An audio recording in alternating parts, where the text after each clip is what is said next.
So yeah, thank you so much for coming and for subscribing. Everybody who's here, it's great that you're on board and you're able to join me, and hopefully we can get a little bit of interaction through the chat on Substack, as I say, because I've set this up with a few questions, but I'll just proceed as if it's a lecture because there's nobody in the other area, so I can have any back and forth. But obviously, you've come for this first session called of the entire series, called Becoming a Better Film Critic, 6 problems about how we write about cinema. And I've been doing a lot of kind of thinking about how I wanted to produce this, and I've rejigged various aspects of the session. So there's certain things that I'm not going to be covering on this first one that I will get to later on in the series. And if there's anything that comes up that you I haven't talked about, or you want me to talk more about, then just let me know. It'd be great to hear some feedback afterwards. So here is a quick rundown of what I'm going to cover today. There's plenty of stuff on the slides, so if you can't follow, don't. I mean, if you wanted to write notes, don't worry about that, because I'll send you the slides in PDF form as well, and obviously the recording will be available afterwards. But this is what I'm going to go through today. I'm going to start with a little word on method, and in terms of how I want the series to run, what I'm going to try and do in terms of my approach to these sessions, how I'm going to kind of teach it, although I don't want to sort of say it like that. I'd rather it would be we'd have a little bit of interaction. I'm going to talk a little bit about the idea of criticism as a kind of fundamental aspect of our human condition, of our human expression, and how that leads directly into the idea of criticism. I'm going to talk about the film in relationship to criticism. So what is the object that we're actually studying? How is that conceived? And I mean, obviously, it's one of those things that seems quite obvious, but if we unpack it, it can mean many different things, particularly. And then if you look at the different criteria and the different avenues in which film criticism has emerged, the different kind of disciplinary fields that it comes out of, then we're looking at a different, or we're conceiving of it as a different thing. I'll talk about criteria of judgment, and then onto objectivity, subjectivity, and that old chestnut, the problem of taste. And then I'll look at the end towards context of critical practice. So again, how is it that criticism has come out of different areas, and what in each of those areas, what does it actually try to do in different ways? It would be great if I can kind of stop and ask any questions throughout. But like I say, I do have the post from, I do have the setup on a separate screen from Substack. So if you want to ask any questions as we go along on the Riverside, then I should be able to see that. Okay, so here we go. Considerations of method. Now, I want to guard against something that I can potentially do when it comes to being a film lecturer, and I have been one for a numerous amount of years now, too long to want to go into that. But one of the things that I don't want to do is kind of demarcate film students in a particular way. I or you, we all might have a kind of stereotype of what that actually means. The way I want to kind of develop this series is that we're all students, including me. And the way that I'm going to try and talk about the subject is that I'm trying to learn them through. I'm trying to unpack some of the ideas that I'm sort of articulating here, and not profess a kind of top-down authoritarian, this is what this actually means. Because I think that a lot of the stuff that I'm going to cover, particularly kind of philosophical stuff in this first session, is open to interpretation, let's say, right? I'll pause at different points for reflection. Again, it's difficult in terms of the Substack and the technology here, in terms of trying to get some interaction. So that might be a little bit difficult, but I will try to. I'll still try and do that, and have little moments where I'll stop and kind of ask a question. If there's anything that comes through on Substack, then I'll answer those questions directly. I try to ask questions as I go along, so you can feel free to kind of think about those as I'm going through, as a way to kind of opening ideas. Because like I say, I'm not the be all and end all when it comes to the definitive answer to these ideas that I'm going to talk about, right?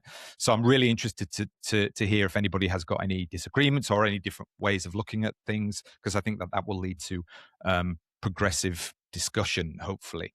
I'm going to jump around quite a little bit. The lecture moves through linked problems rather than a single linear history. So I will move around. This one does have something of a kind of historical lineage to it. I'll try to go in the order of the scholars and the thinkers that I'm drawing upon here, but I will sort of jump around. But hopefully what I'm going to do is try and keep a coherence within that.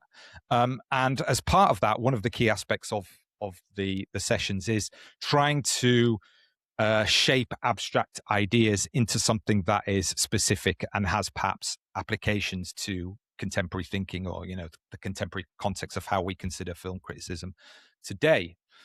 So that's the kind of approach I'm going to go for.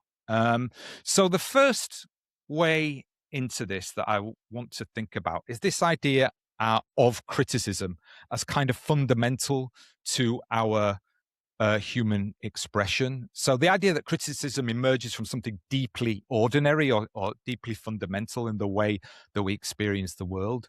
And we're not passive receivers of this world. We sort of, by the nature of being in it, we compare, we value, we distinguish things all the time. So to experience is to discriminate, in a sense. And when I say discriminate, I'm not using it in that pejorative term, obviously. It's that idea that we don't encounter the passivity of the world around us. We're always kind of implicitly asking questions, even if they're ones that are internalized and we're not sort of talking about it. We're looking at the world around us and selecting and resisting and comparing.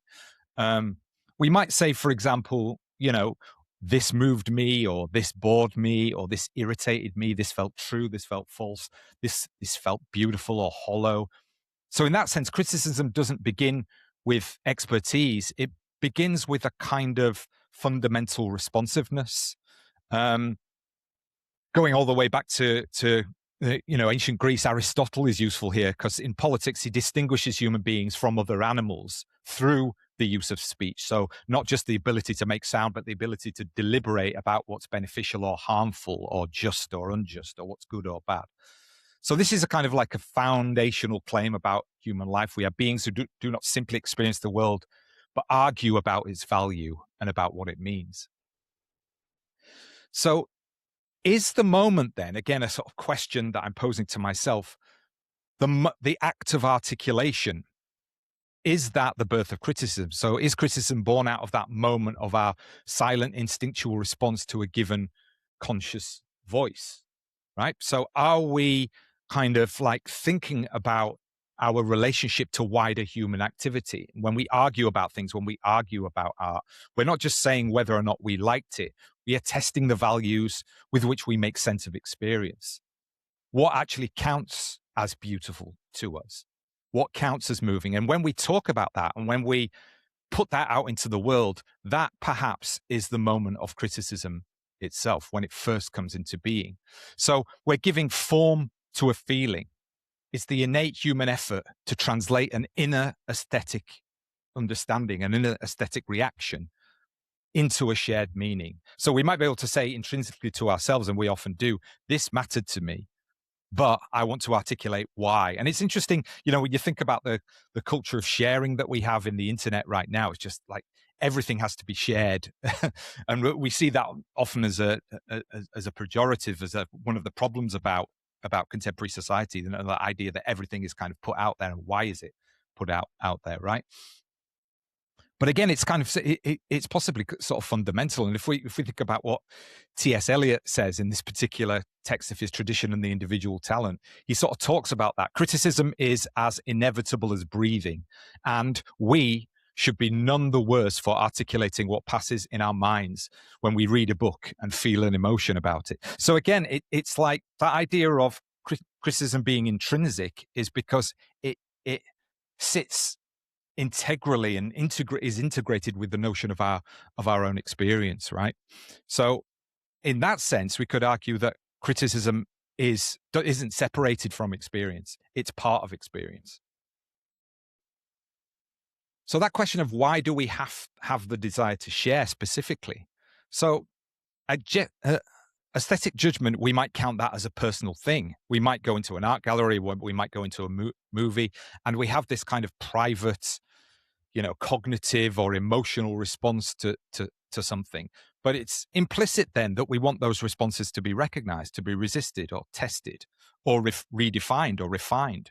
Okay, why do we think about things in this way? And I guess it's that notion of wanting to share, wanting to have a communality with our fellow human beings. It's a sense that we're in this environment together.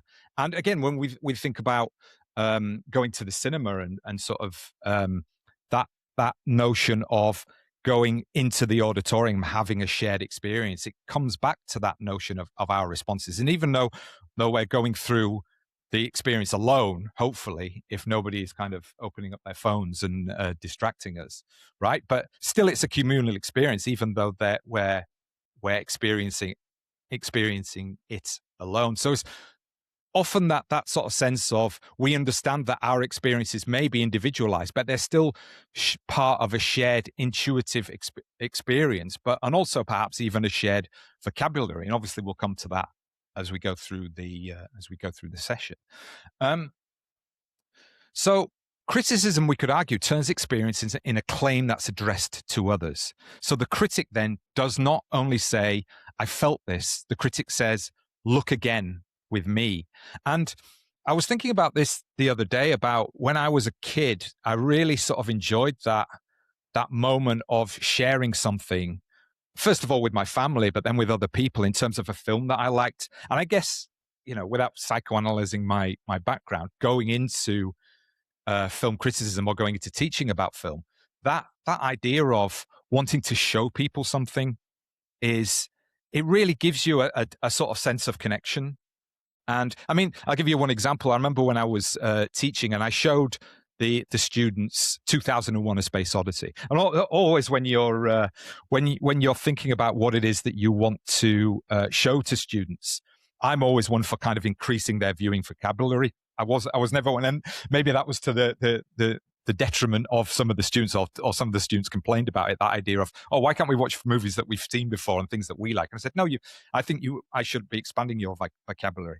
And anyway, I showed 2001: A Space Odyssey, and in fact, I was showing clips about it, and I was sort of talking about the difference between some kind of art house and philosophical films and blockbuster movies, right? Because it's a movie set in space, but it's more of a kind of philosophical art house film, I would say. And then at the end, this student came up to me and he sort of said, what was that film? And I said, did I not put the title and the director on there? And he said, no, you didn't. You said it, but then I can't remember what you said. And I said, well, it's Stanley Kubrick's 2001: A Space Odyssey. He says, I have to watch that film straight away. And it actually, that moment of sharing, the fact that I had said to him, look at this with me, it really sort of, obviously it struck a nerve with him, and he'd felt something about it, and he had to go and see the movie in full. So it was always one of those beautiful things, I think, about teaching, which I really enjoyed. And when it comes to like thinking about the kinds of critics we are, and I'm going to talk about this over time, obviously over the entire session and then all of the sessions, though, the idea of how do we say to somebody, look at this with me? Because again, how we define ourselves as critics and the way that we write and the way that we think is trying to orient the reader to a particular way of thinking, right? So I was reading this review of The Souvenir, Joanna Hogg's film by Guy Lodge, and he starts it. This is the opening paragraph of the review where he says, early in The Souvenir, over drinks and a current of passive-aggressive flirting, two soon-to-be lovers rehash the old life versus art debate. One, a filmmaker is anxiously preoccupied with honoring reality as faithfully as possible. The other, an observer, all but rolls her eyes. We don't want to see life played out as it is. We want to see it as it is experienced in this soft machine. And I think it was a really interesting thing to pick out from this reviewer, because obviously he wanted to start from that question of what should cinema do? Should it honor reality, or should it be an expression of the imagination? And in some ways, that's fundamental. And we'll come on to this next week when we sort of talk about Bazin versus Krakauer and people like that. The idea is film formalism, or is it realism? It's sort of structured the way we understand film analysis going forward, or historically through the 20th century. So I want to talk a little bit about this notion of taste now. Oh, let me just have a quick look on the old on the text here. Oh, thank you for some great comments there, Courtney Moran. Fundamental responsiveness is such a helpful term. Me too. Emerges from something deeply ordinary. And Courtney says, I was just thinking about my kids saying, look at this with me, Mum, how innate it is. Yeah, it's so true, isn't it? That idea of we wanting to share, we're wanting to sort of say to somebody who's around us, our family, or our friends, it's kind of look at that, look at this with me. And then when we get excited about a film or we get excited about something, it's kind of like, it's just built into us. We need to get it out there. We need to sort of say, see this. And again, it could even be something that we didn't particularly like. You've got to see that because God, it's terrible. I mean, it works both ways, I think. So yeah, let's talk a little bit about that sort of idea of taste and how it maybe connects with this notion of wanting to share. And I think we may be able to consider it in terms of the next phase or the next stage of the way that we think about criticism. So yes, we want to share things, but then again, very quickly, there's this idea that there is suddenly a standard or is the way of grouping things that we experience. We group things all the time. We're pattern seeking, creatures in many ways, but in a sense, it's so obvious the way that we relate this to different functions within film or within our art more broadly. And it goes back to Hume, who talks about this, and particularly in his text, the standard of taste. And this is a massively long, Trieste, goes on for a long time. But this particular aspect comes from this essay 23, where he talks about it's natural for us to seek standards of taste.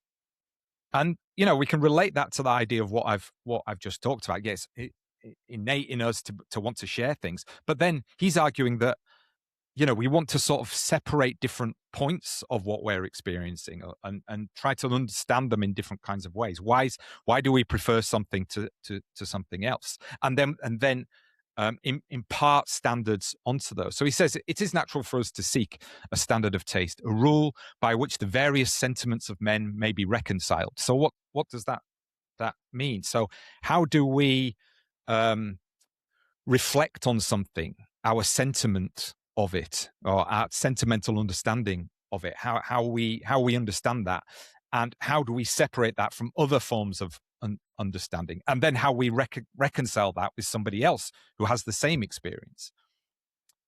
So at least a decision afforded, confirming one sentiment and condemning another. So we're always looking for that separation, I think, is what he's trying to get across here. A decision of, this is worthy of my attention, or this is something that I innately enjoy or innately like, and this is something that I don't, to put it crudely.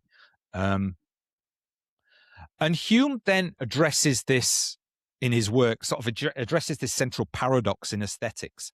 How can we reconcile the obvious subjectivity of personal taste with the universal consensus that some art is superior to others? Now, when I was kind of researching this, I was getting into the question of objectivity. Is he saying here that there is subjective and objective art? So there are subjective experiences that we have, and they're fundamental to us. They're singular, they're ours.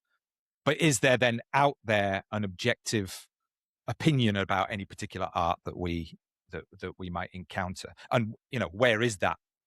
How do we define that? But I don't think he's really saying that. And I think sometimes that we have to be careful of the binary between subjective and objective here.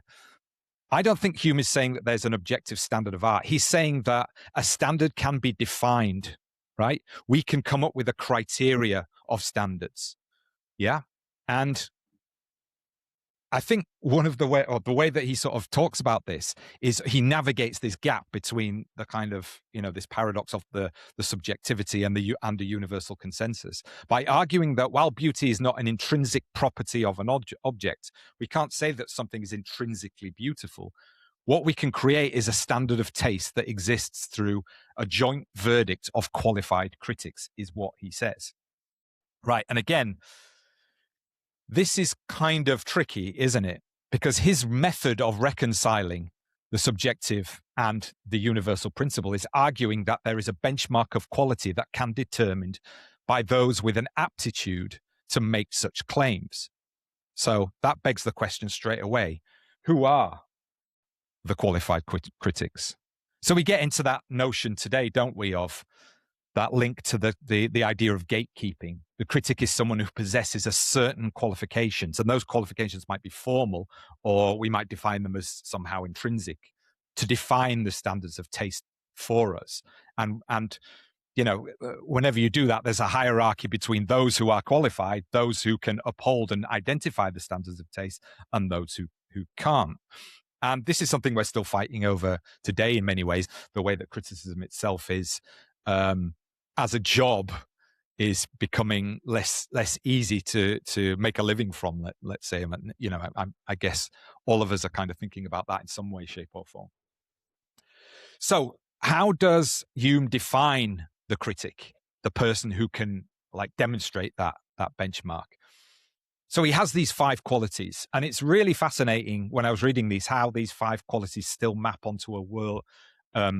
It would map onto what we would consider a contemporary critic to have, perhaps. And, maybe we want to think about how we have these ourselves. So he talks, first of all, about the delicacy of sentiment, noticing how a subtle shift in lighting, the mood of a scene, the hearing of a faint recurring musical motif in the background score, for example. So when we're talking about analyzing a film, the sensitive capacity to notice and feel all of its specific parts, nuances, the final details within an artwork. So there's a kind of sense of a sensibility there.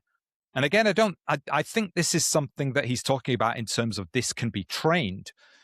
But I don't think there's any getting away from the idea that what he's talking about is a certain class as well. That there is a higher sort of sensibility that is available. And, implicitly and sometimes explicitly in his writing, he's talking about class differentiation. So there are those people who have the faculties, but that faculties belong to a particular kind of grouping, of course, which he is a member, right? Then there is practice. The frequent repeated exposure to various artworks of the same medium so that the critic's senses are honed and trained.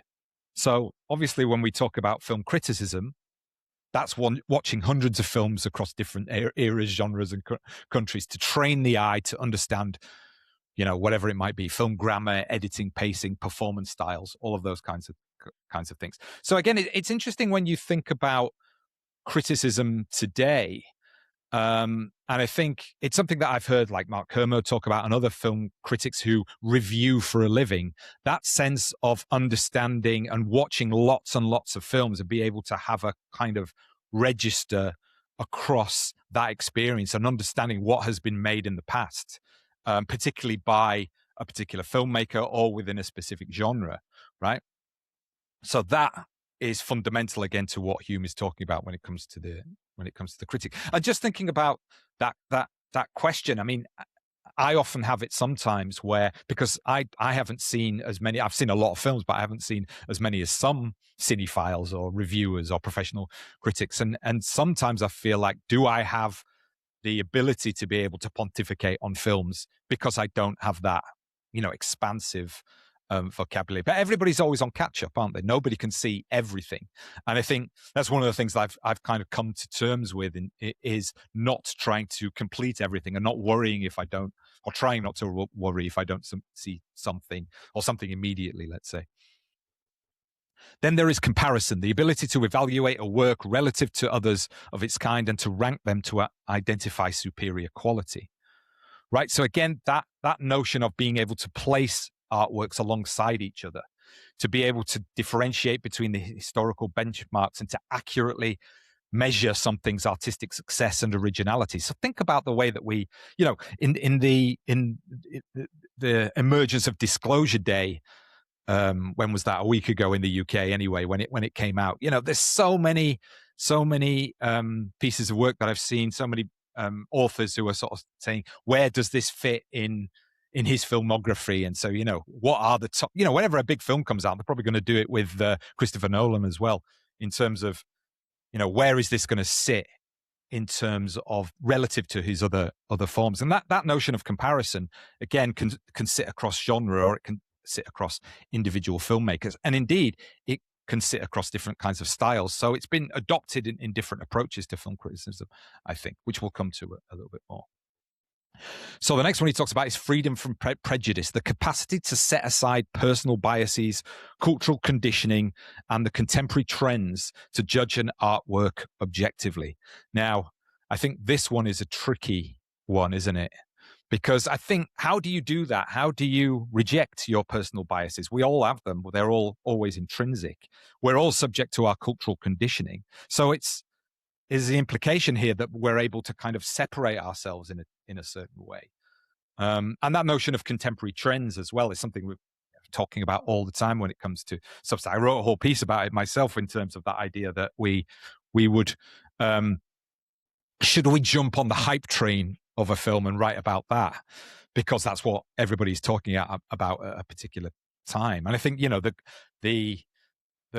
some of the greatest pieces of criticism are taking a film in isolation and being able to sort of talk about it without it being, influenced, let's say, from particular types of discourse that are going on. But I mean, it's just increasingly difficult in our particular day and age, I think. But even fundamentally, the idea is, how do we sit outside certain notions of prejudice? How do we ignore external hype?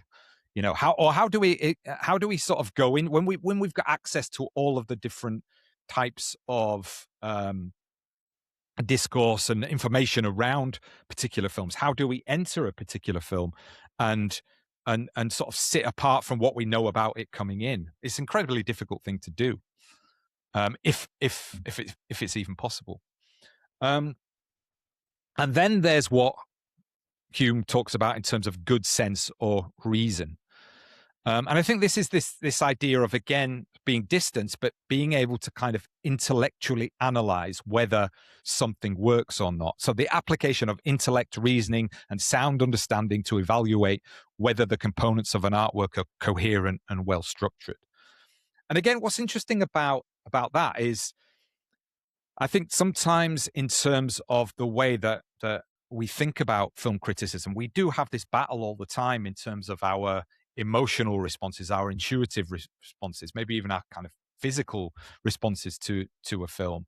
And then how do we separate that, or how do we write in a kind of disinterested kind of, I'll come back to that word in a second, but an objective kind of way, and use our sense of reasoning? Are we trying to overcome our emotions, or are we trying to integrate emotionality into the kind of criticism? I mean, again, going back to Hume, obviously these are Enlightenment thinkers, so their focus is on the idea of reasoning.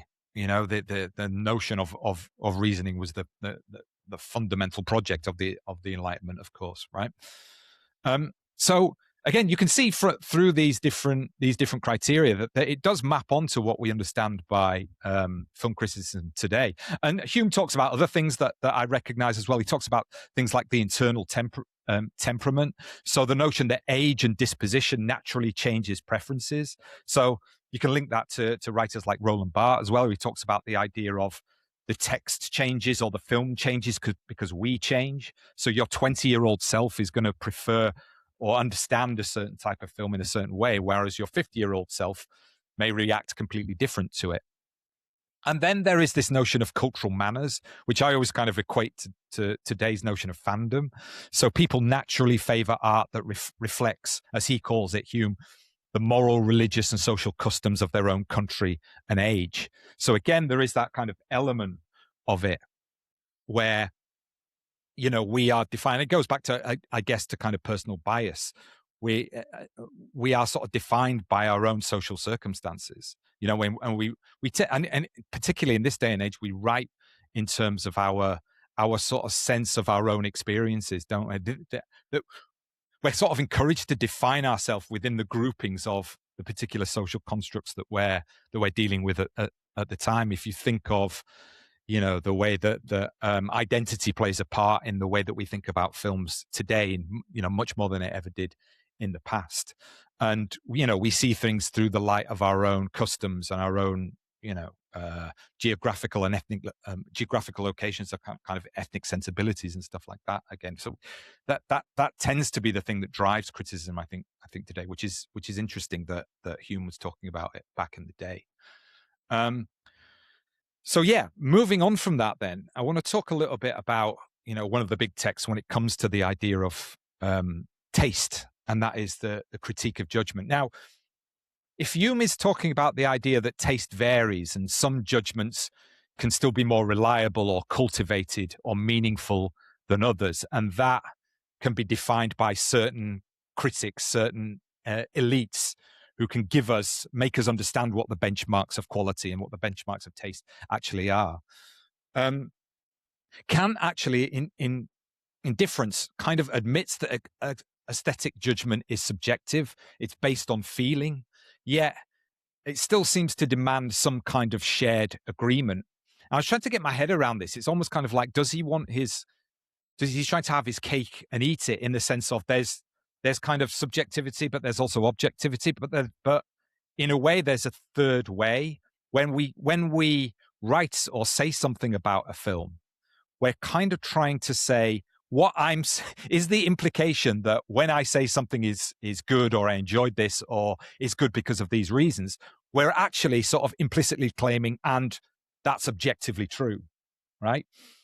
And it's really interesting to kind of think through that, because I think most of us, and I included, would always sort of, the caveat to anybody's criticism would be, yeah, this is my subjective experience. But really in the back of minds, we're saying, yeah, but I'm right. Okay. So I think what Kant is trying to do with his system of thinking, or, this idea of going out, and he writes this book, The Critique of Judgement, and he has this particular section in which talks about aesthetics and talks about art. So he's trying to identify something structurally about aesthetic judgment. When we judge art, we're not simply making a factual claim, and nor are we only describing a private sensation. We're trying to occupy a kind of middle ground, right? So in that middle ground in between feelings and things. So he says the judgment of taste is not an intellectual judgment, and so not logical, but it's aesthetic, which means that it is one whose determining ground cannot be other than subjective. So here I think what he's saying is, yeah, you can't get around that idea that everything that we experience is subjective. It's almost getting to the point of solipsistic. Can we know the world around us, or can we have any experience of the world around us except our own, except what is cognitively available to us when it comes to the senses, right? But then he tries to get around that with making claims about using understandings of philosophy and aesthetic judgment, but trying to set up a system to unpack that. So he said, think about it this way. If I say a film is 2 hours long, I'm making a factual claim that can be corroborated, right? If I say I happen to enjoy this film, I'm only kind of reporting a preference. But if I say this is a beautifully structured film, or this scene is formally dead, or this ending is sentimental rather than moving, I'm doing something else. I'm making a judgment that asks for recognition, even though I cannot prove it in the way that one proves a fact. So this is, for Kant, the philosophical difficulty of he's trying to account for in his Critique of Judgment, which is the third critique. And this is essentially a philosophical system for dealing with this problem, right?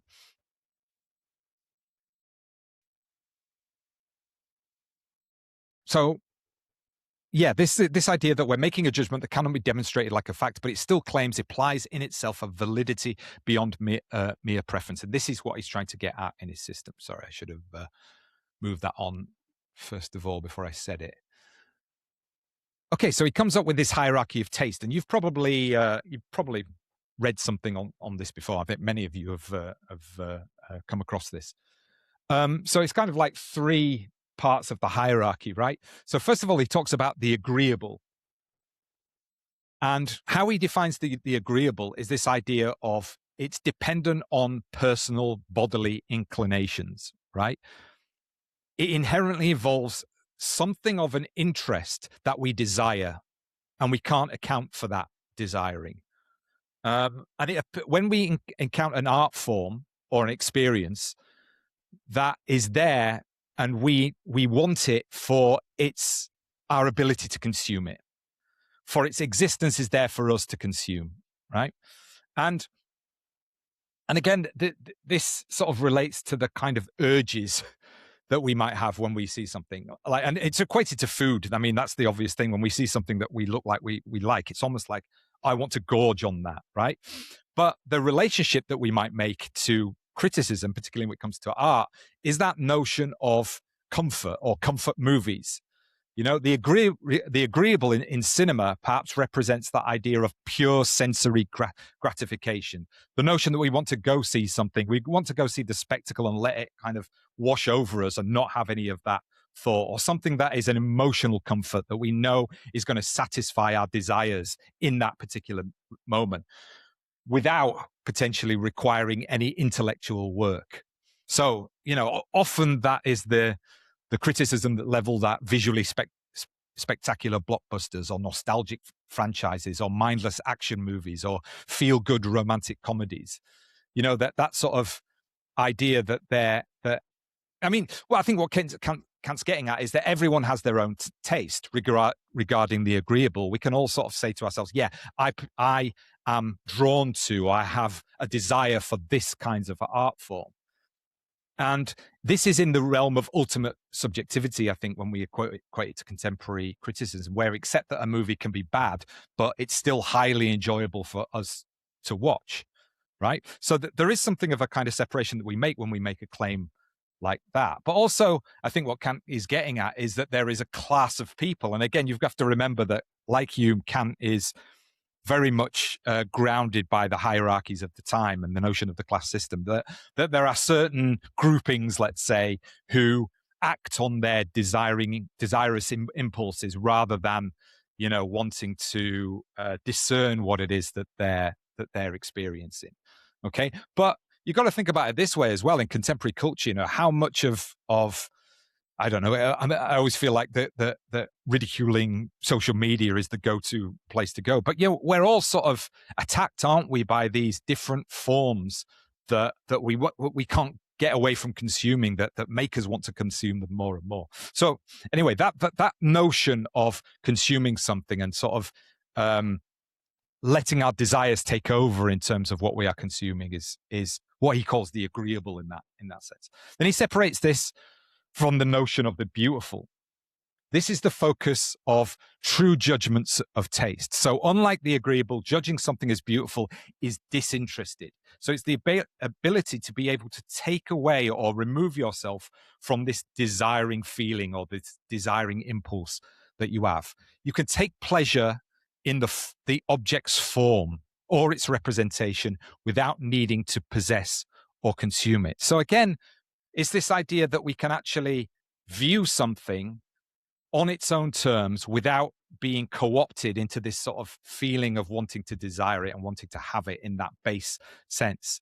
And he's sort of talking about this idea of the ability to see something and say, yeah, the form of it is absolutely wonderful. I can appreciate it on those terms without it kind of, and being able to sort of separate myself from this notion of wanting to consume it in that overarching sense.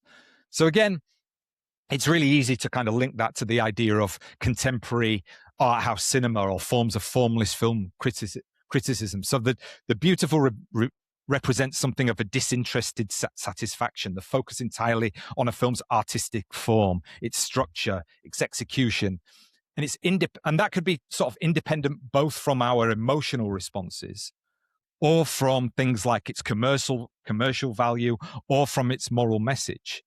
And I think that's the focus of a lot of auteur-driven cinema, experimental filmmaking, and the criticism of it, that work and the celebration of works for their technical mastery, for example. So I think the tension that he's unpacking here is when a critic claims a film is beautiful or a masterpiece, Kant says that they're making a claim to a universal validity. So it should be almost self-evident that we see something that is a masterpiece, because we can all, I think the implication, what he's getting at here, is that we should all, or those who have the ability to step into that sort of zone or that flow of being able to be disinterested, then once you do that, and once everybody does that, they should be able to then make that claim for something that is beautiful. And we should be able to agree on that. Now, again, it's really, the more I sort of read on this, the more I think it's just kind of like problematic and at best, and kind of wrong at worst, right? Are we able to say something more than that we liked it? Yes, of course we are. And are we able to argue that anyone that looks at a film properly ought to be able to recognize its artistic merit? Because that seems to be what he's getting at. So any of us, all of us, who could adopt this position of disinterested viewing, to be able to take pleasure in the representation of form for itself, once you have the ability to step into that, then it's easy that we can all agree on what is a great piece of art or what is a great film.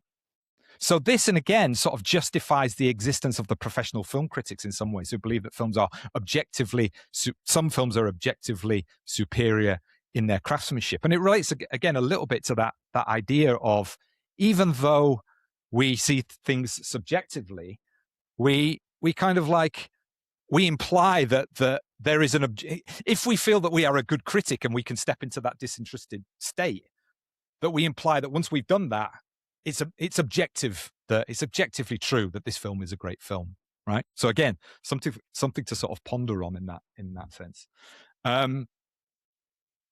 Let's have a look at the next one. So we've got now the good. So this is that which we judge to be morally excellent or practically useful. So it's determined by concepts of reason and commands action to bring it into the world. So again, this is really tricky when it comes to trying to think about how this relates to what we might consider contemporary film criticism. We might relate it to something like prestige drama, movies that are saying the right thing. And again, it's really interesting when you think about that sort of sense of film criticism today, which is dominated by the search for its ideological standards, right?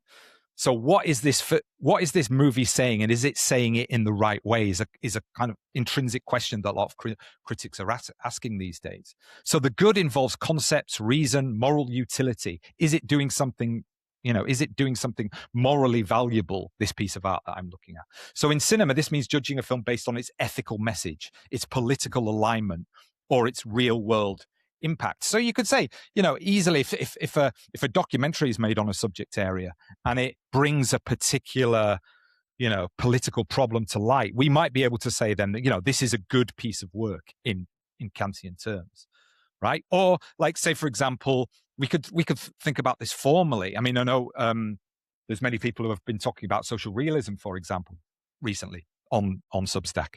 That sort of sense of, do the aesthetics of social realism carry within them a kind of moral utility because of the form? They're not trying to hide anything. It's not escapism. It's presenting us with the real experiences of real people, and therefore asking us to make a kind of I don't know, or bringing something to our attention, or asking us to make a moral value judgment on the world that this film presents. So, and talking about sort of injustices and stuff like that, driving at political change. Maybe there's a kind of moral value that relates to the good in those kinds of films. So cultural criticism, ideological analysis, and reviews that evaluate a film based on representation, political correctness, or historical accuracy might be aligned with this notion of the good. And as it demands or commands a kind of interest in the existence of the object because it serves a particular kind of purpose.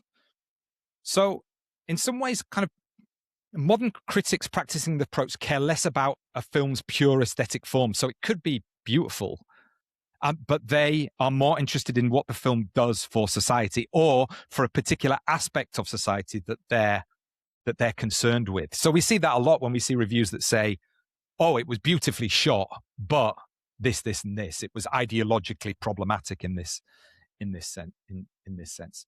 And the other thing, just before I move off this, is the distinctions, I think, are obviously, who am I to criticize Kant? But they're kind of simplistic in a sense, because they're saying that, there's something about emotionality or desiring feelings, or the links to libidinous pleasures, for example, that are somehow at the bottom of this hierarchy of importance, right? But how do we get around this, the notion of emotionality and the fact that cinema can provoke feelings in us, absolutely strong feelings that can, touch us to our human core? Surely those are just important in kind of rational disinterestedness when it comes to understanding what a film does, right? But he, like Hume, has his kind of 5 kind of notions when it comes to understanding what a critic is supposed to do. So reflexive judgment is a clear one that he talks about, finding meaning without an applied fixed rule. So it's interesting he talks about this because this is useful for criticism. That notion of not having a determinative judgment before you view something, right? The notion that we come to a piece of work with a concept already in our mind and we apply it to that object. He disagrees with that and talks about the idea of reflexive judgment being a search, a search for the way that we make sense of the artwork on its own terms. So the critic there then is trying to discover what kind of object a film is, what kind of experience does it produce, what terms might be adequate to it. I mean, in some ways as well, this is central to the fatigue surrounding modern franchise movies. Critics often debate whether we should judge a movie based on strict checklist of genre expectations or law continuity. Again, that's sort of fundamental, I think, to the ways that fans particularly approach films. But again, I'll probably get into that idea, and you guys will have your own opinions on whether fans are actually critics, or we need to widen our notion of what criticism is to include fandom. Then he talks about free play. So for Kant, aesthetic pleasure arises from animation of our faculties, imagination and understanding. So without there being a fixed determiner of a concept, as I said. So in film's terms, we might think of the way a sequence works on us before we've actually fully interpreted it.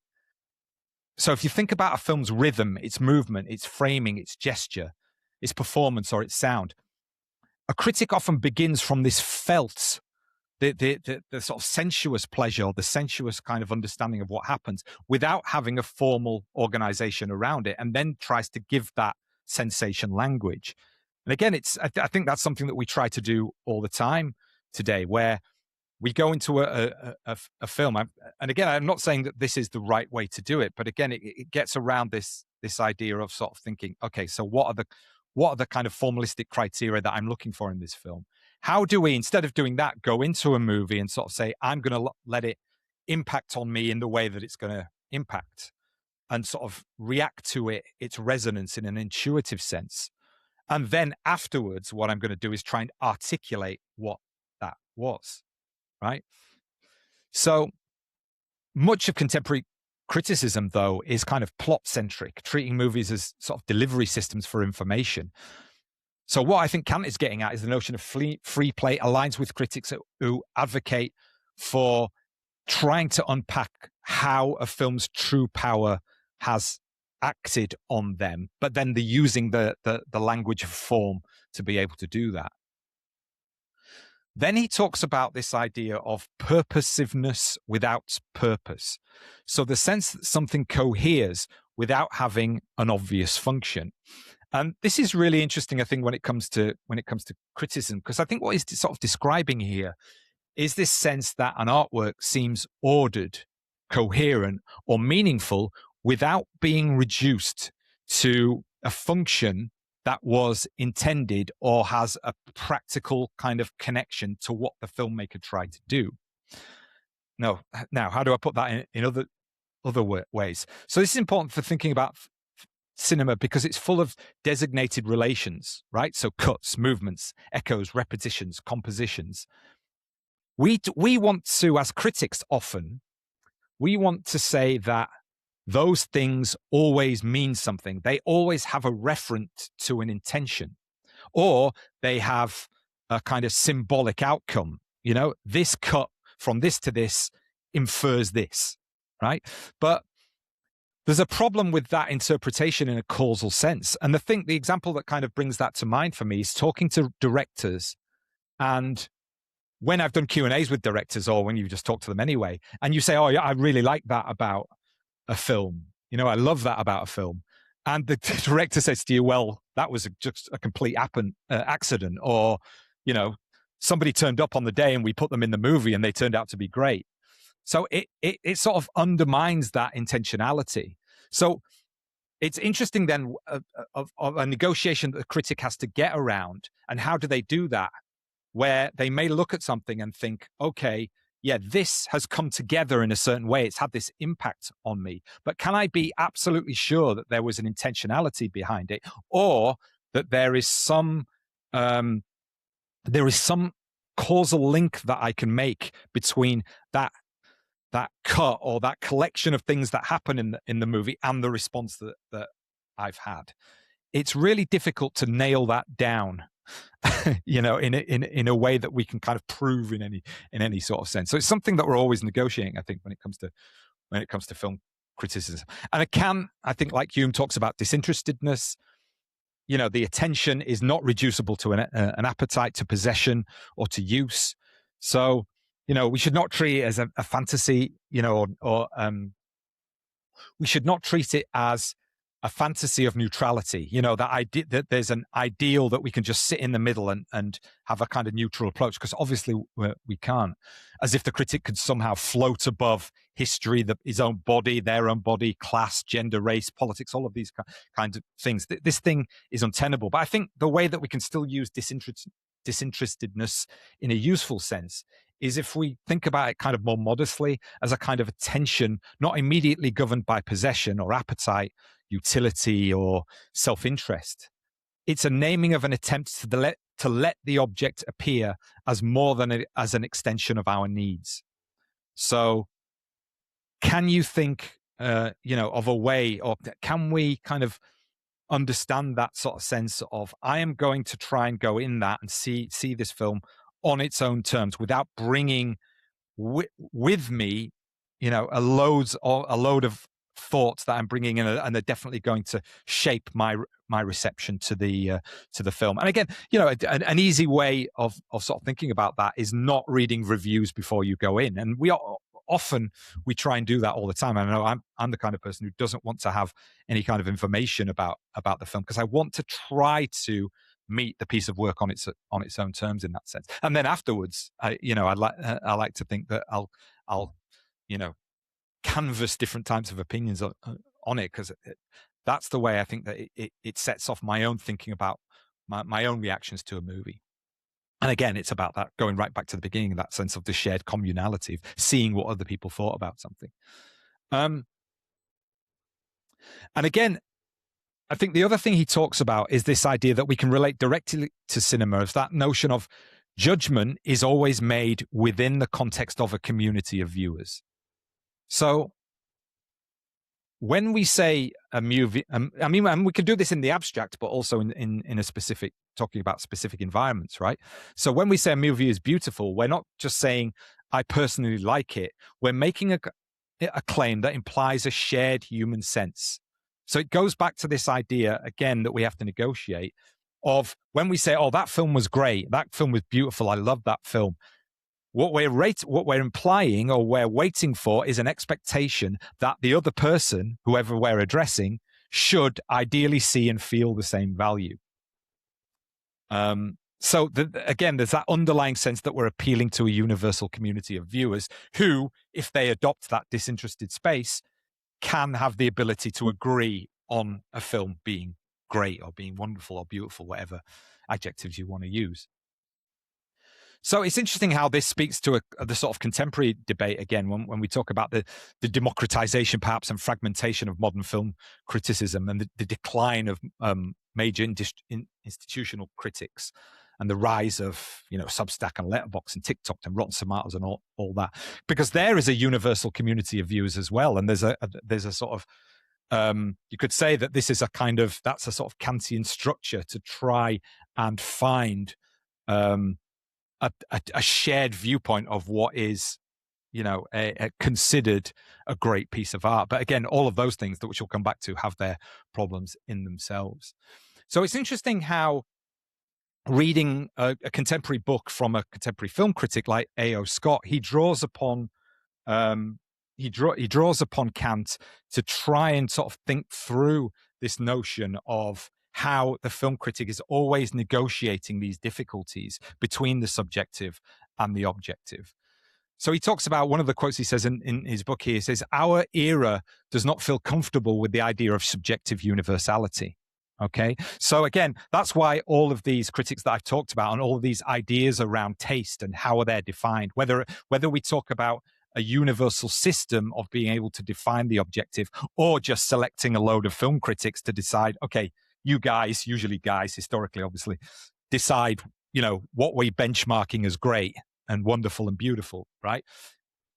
Though both of those systems of understanding taste seem archaic to us, and this is what Scott points out, to suppose that everyone likes the same kind of thing may strike us as a small step from requiring as much, which kind of offends both the democratic ideas and consumer practices. So it's again, I think where the criticism lies for Scott is that sort of sense that there is a canonical kind of barrier around certain art forms, and this is where in contemporary terms the kind of smashing of the canon comes from, because it implies that if you don't like this stuff, if you don't like these films that we've all decided are great, then somehow you don't have the faculties, you're not able to enter that disinterested state, or you're not part of the elite group who are able to make those decisions, right?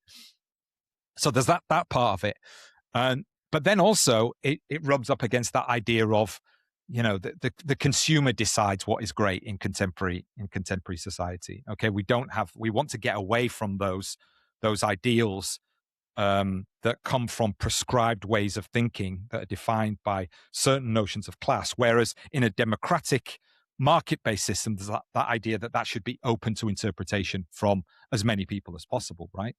But we're always trying to make those claims in different forms, whether it's lists that we produce and try, like for example, the Sight and Sound poll, and the last notion of that. I mean, that's probably the biggest poll that is taken. It's still, they've opened it up from about 100, 200 critics to 500 critics, right? So, but there's still an elite group. They're all considered these people who have watched a lot of films and have that sensibility to be able to recognize great cinema because they understand the form itself, right? Now, again, we might consider that on a par, or I mean, it's slightly different, but it's the same kind of ilk of the Rotten Tomatoes guide, for example. But it's interesting how that is considered more valuable if you're coming from a fandom sensibility, let's say, right? But just going on Scott, he says, he talks about, or I'm pointing to the idea that the paradox remains. And this is the paradox, I think, of contemporary film criticism, or one of the fundamental ones, in the sense that we congratulate ourselves in an era where narrow authoritarian canons of taste have been overthrown in favor of eclecticism and diversity. So we're happy about that. We're happy that we'll be able to say, no, there isn't this group of people who define what films are beautiful and great. Or, we're rejecting the idea that there is a list of 100 greatest films, because how do you account for taste? Everybody's taste is different. Everybody has subjective opinions, right? Yet, at the same time, we bemoan the loss of clear and self-evident standards, which have been muddied by relativism and the overabundance of cheap pleasures. So again, it's interesting, even if you, like, say, for example, if you were to have a conversation with somebody and you sort of say, like, from my snobby perspective, I say, I'm not going to go and watch DC or Marvel movies or the latest Star Wars or whatever nostalgic film remake has just come out, because these are not great notions of art. They're not doing anything innovative. They're formulaic storytelling, or the filmmaking is not great, or the performances are not great. And yet somebody who loves those movies, they would be, obviously they're perfectly entitled to be able to say, I subjectively love them, right? But from my perspective, I've said, that's great, subjectively love them, wonderful, but they can't be in this benchmarked hierarchy of great art because of the reasons I've just talked about. Yet that person should be able to kind of argue back and sort of say, well, or often they do sort of argue back and say, well, actually, I can find the criteria by which I think these are great pieces of work, right? So it's interesting how we're always still looking to impart criteria onto things to judge them as great. And again, I'm using those terms really loosely. It's obviously you can hone that down, but in terms of kind of creating a sense of taste, what is a film that is worthy of our attention? What we could say and agree with a lot of people to be able to say, this is a great piece of art. This is a great film. And I think even if you are saying that, if you want to say that about films that wouldn't be in traditional canons, we're still looking for criteria by which we do that, right? Because I don't see, and again, people may disagree with this. I think people are always looking for ways to be able to say, yeah, I love this and it's great. Not, I love this and I know it's shit, but I still love it. I mean, we do that with some films, but I think, particularly when it comes to, online culture and film criticism today, I think people are really looking to argue that the films that they like do have an aesthetic value. And, you can argue that they do, but we set those up in much more diverse ways than we have in previously. And what's interesting, just before a little 5-minute break, that this argument is still, I was reading this piece called The Critic's Manifesto, and this was from the New Yorker magazine from 2012. And it's by a guy called Daniel Mendelsohn. And it struck me just how much it is still in line with what Kant and Hume are kind of saying. So he says here, for all criticism is based on the equation knowledge. So I'm assuming here there what he's saying is knowledge of films, or knowledge of the way that we understand how films work, or knowledge of reading films, in different words, in other words, with taste, right? And that knowledge plus taste equals meaningful judgment. And the way that he's written that as a sort of equation really reminded me of that sort of sense of Kant trying to produce a system of understanding, right? And he says the key word here is meaningful. People who have strong reactions to a work, and most of us do, so that's admitting that we have emotional responses, or we might have cognitive responses, or just really strong in however you want to define that. But those people who don't possess the wider erudition that can give an opinion heft are not critics.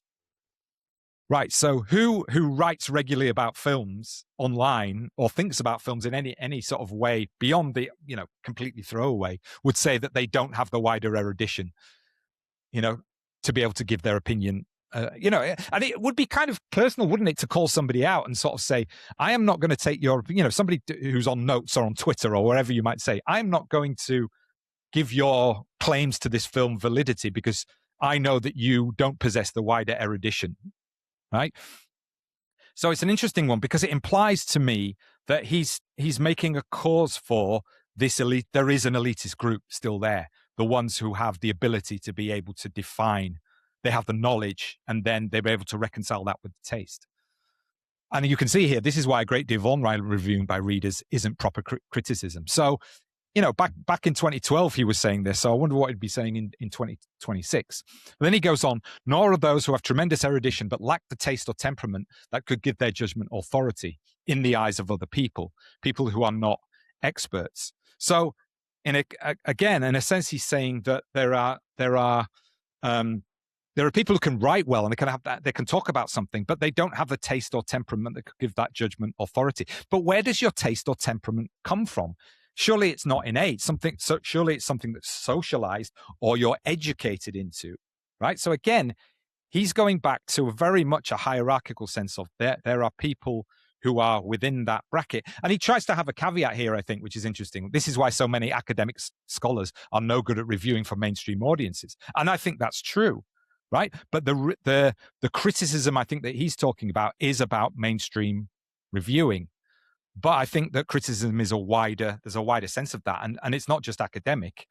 As we all know, sort of writing on Substack, there is a sort of broader sense of the criticism and so many different styles of criticism, types of criticism, and approaches to films that people have online, right?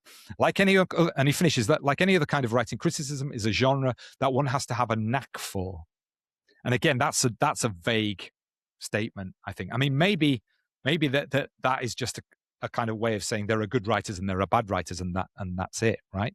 The people who have a knack for it are those whose knowledge intersects interestingly and persuasively with their taste. So it's still clear, I think, that there's a lot of vagaries around what his talking about here, that links back to wanting to try and put a system of taste onto something and defining the criteria and the people who are allowed to make those judgments. But there are still vagaries about that negotiation between the intuitive, the sort of emotional sense of our reaction to a film, and that sort of idea that there is a standard or an objective sense of this piece of art is worthy of our attention, and it's something that if we enter the right state, we can all agree on. Okay, I'm going to have a little break there for 5 minutes. Let me just have a quick look on here. If there's anything. Well, thank you so much for all these comments. That's really great. That's really wonderful. And especially some great stuff on taste and what have you here. In these qualities, will one's personal taste be developed over time and with intention be a hindrance or a benefit, Taylor? That's a really interesting point. Can we go into a film and if we know nothing about film, would we be a better critic? You know, if somebody goes into a film for the first time, I mean, I don't know how you would do that. It's like almost sort of a Plato's Cave thing. You go into a movie, you know, in your however old you are, in your teens, and you've never seen a movie before. Maybe that person would be the greatest critic in the world because they're not influenced by everything else around it, right? Calypso 35, interesting question, Taylor. Do our taste development change over time? I think that's definitely true. I think certainly the taste can only develop. More input will just refine the palate. Yeah, that's an interesting point, Will. And I think that's true. But again, the question then, does that mean that you are automatically then going to have a greater insight? Because it would, you know, I would like to be able to say then, you know, because I'm 50 years old and I've seen all of these films, then I am, quote unquote, a better critic. But I think we have to take that contextually as well, because there are certain films that are aimed for certain audiences, and there are certain ways that our emotional responses as a 20-year-old, as a 30-year-old, are things that we have intuitive access to at that age, which perhaps at an older age we don't have. So therefore, I think it's a tricky one to sort of say that we refine our taste and automatically that means that we're better. Taylor, I would hope it's being developed instead of being simply changing, but I think that's similar to life, because some people are just going through the motions without actually growing. So I'd say you get what you put in. Yeah, I think that's a good point. I mean, there's something that I kind of agree with, is that, you know, you're always looking to work on sort of improving or thinking about films in new ways and opening yourself up through films to different, you know, access different ways of thinking, I guess, in that sense.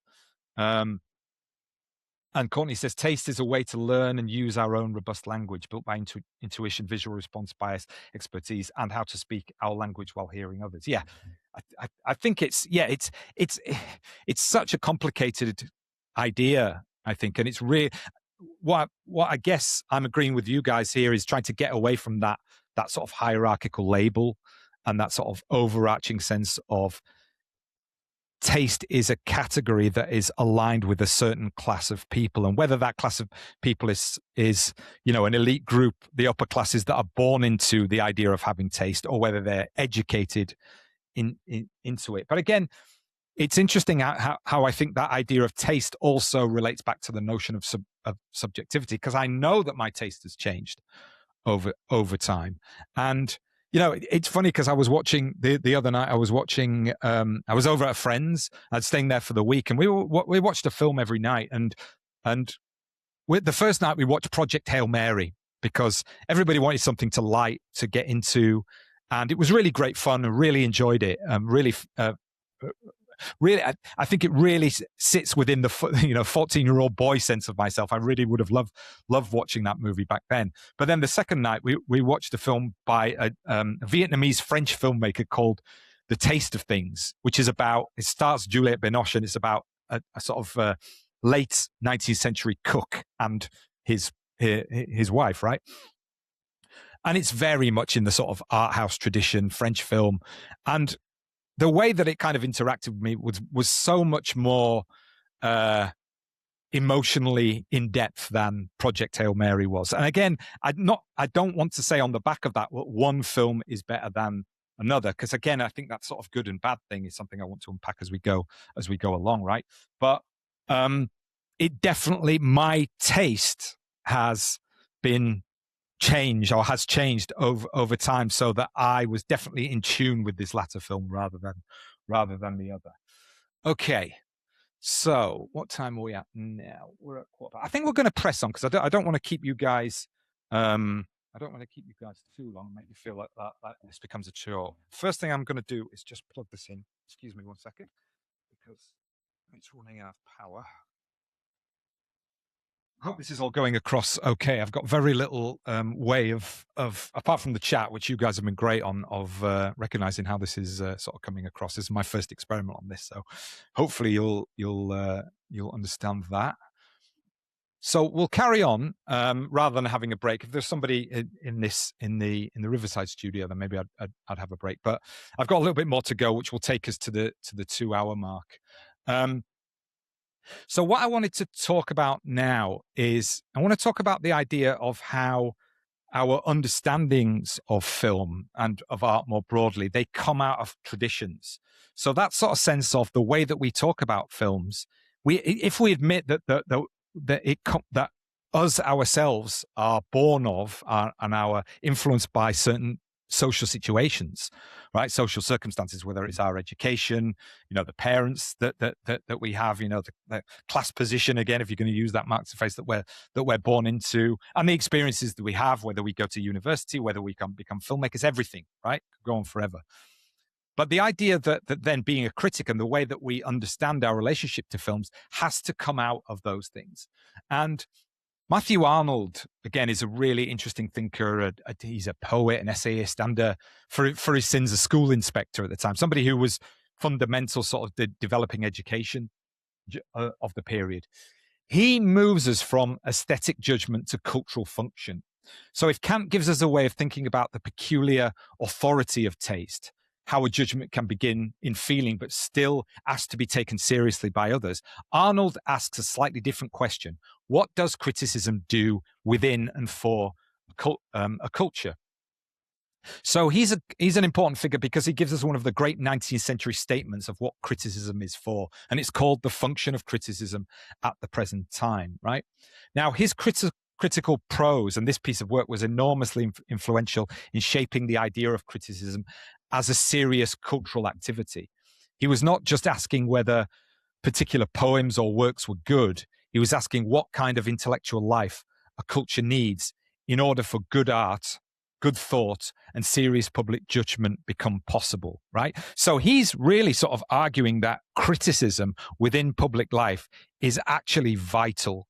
I mean, in some ways it relates to this idea of, the fourth estate and journalism, and within a functioning democracy, you need individuals who have critical faculties so that they can kind of make sound political decisions.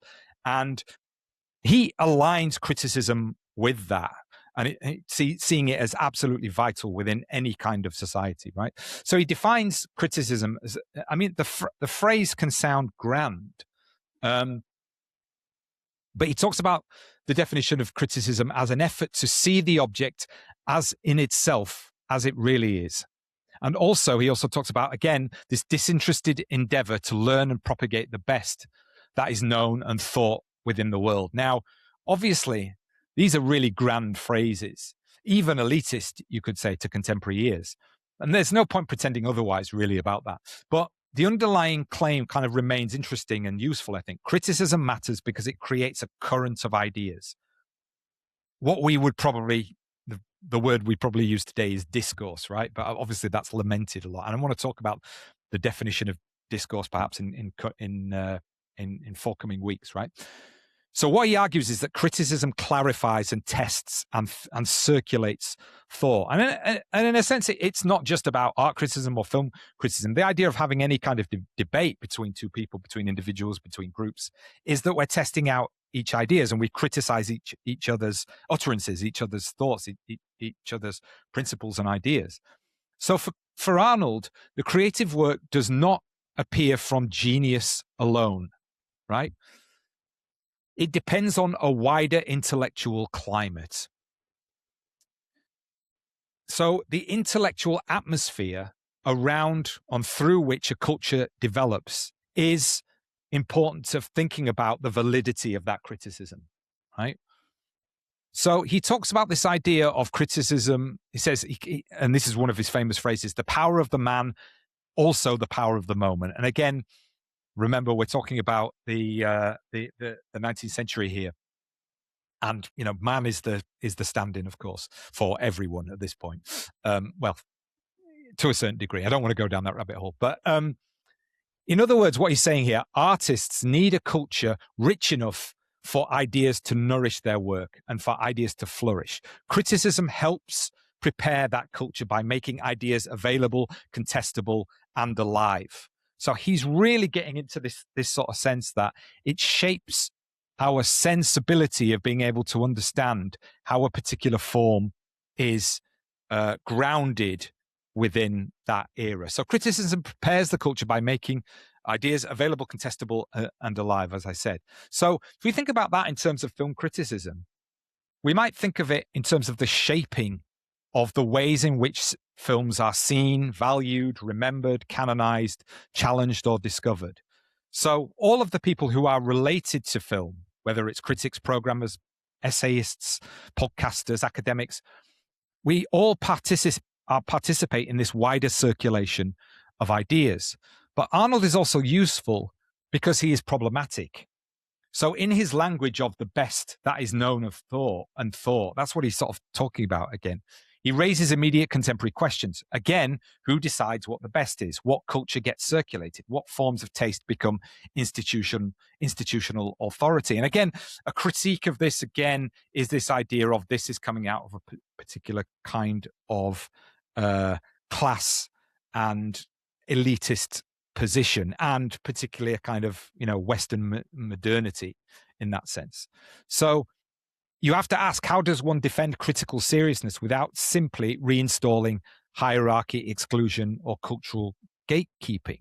So it's a tricky, it's something again that we'll come back to time again, that idea of having an understanding of the critic being imparting a kind of seriousness and a value, but at the same time recognizing that whenever we do that, we may be implying that there is a hierarchy of what is valuable and what is not, right? We still ask these questions that come from what Arnold is positing, even when we reject some of his assumptions. What should criticism do in a culture of speed and abundance and instant opinion?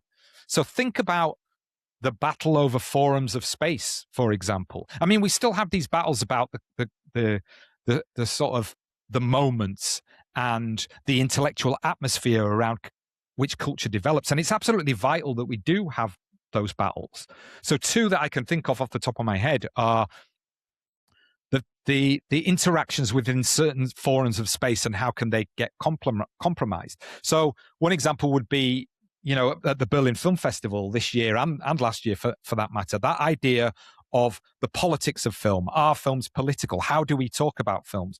Who has the ability to be able to say something politically in a given environment? And Berlin has gotten into, a lot of controversy, hasn't it, about the idea of who can say what about, the Palestine-Israel, again, genocide, confrontation, war, whatever you call it. So that was that was censored in many ways. But then when it was talking about Ukraine, that is much more open to be able to be talked about. So those forums and the battle over those forums is absolutely key in this idea of how do we foster an intellectual atmosphere, right?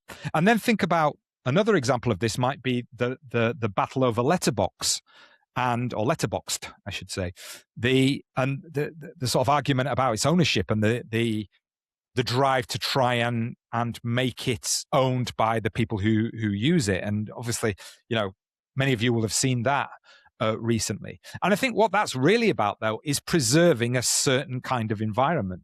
Okay, it's a collective agreement that the way that environment is set up has actually created a critical forum to be able to kind of think about things in a certain way that we want to preserve.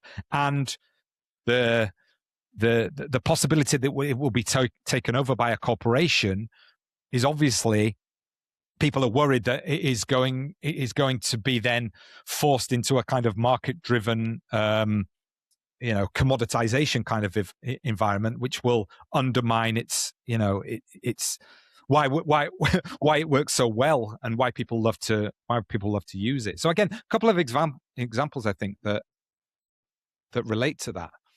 And then again, in this same vein, this idea of the notion of theories of criticism are bound within particular environments or emerge out of particular environments or particular ways of thinking that are environmental or in terms of forum, right? Excuse me. So Mikhail Bakhtin is a Russian philosopher and cultural critic. And again, a great text of his that is worth having a look at online if you're interested in this is The Dialogic Imagination. So he talks about this idea again, and it goes back to some of those early points, this idea that understanding notions of truth or understandings of how we see the world of experience is not found inside the head of an individual person. It's born between people collectively in the search for truth and in the process of their dialogic interaction. Right. So Bakhtin, in his work, he gives us a way of thinking about criticism as this sort of reciprocity, this sense of a dialogic rather than a monologic. So every critical statement in that sense answers something but anticipates something else. And I think, interestingly, this is something that I've experienced really when I was doing podcasting. And again, I think it really is it sort of developed over time when I started podcasting in about 2015. And it really changed the way I understood the way I wanted to be as an academic and also the way I wanted to write and the way I wanted to sort of talk about film. Like opening up, whenever you're saying something, you're saying it almost as a question. This is what I thought, but I'm open to the question of that you have a different opinion. I'm also open to the question that what I'm thinking is open to change, right? And that's a very, I think that's a very useful kind of, I mean, for me anyway, it's something that sort of reorientated my approach to the way that I thought about film, because I think that sort of sense of a monologic opinion, and don't get me wrong, that there's absolute value in stating, particularly if you're wanting to be strident about a particular film or a particular political opinion, for example, then setting out a way of thinking in a very clear sense, and setting nailing your colors to a mast and saying, this is what I think about this thing is useful, in certain circumstances, for sure. But then I think that sort of sense of openness and that recognition that every utterance implicitly is a call for a response, and a call for a response that may not be just, I agree with you, it may be something else. And what do you do with that is really important. So this is what Bakhtin calls kind of like dialogic criticism. Even the most personal piece of criticism is written in a field of other voices, other viewers, other critics, other traditions, and other arguments. So the most personal thing that you might write, that you think this is just so unique to my own experience, my own experience of watching this film because it aligned to something. Once you put it out there, and even maybe even internally on some level, but once you put it out there, then it becomes part of a dialogue. It cannot fail to be. And that's the same with films themselves. And this is where, again, perhaps in further weeks, we'll get into the idea of the relationship between the artwork itself and the artist and the critic. And that sort of sense that they are kind of in opposition with each other is fundamentally problematic, because, both, once you put an artwork out into the world, once you release a film, you're automatically wanting to engage with what the reactions to it are, surely.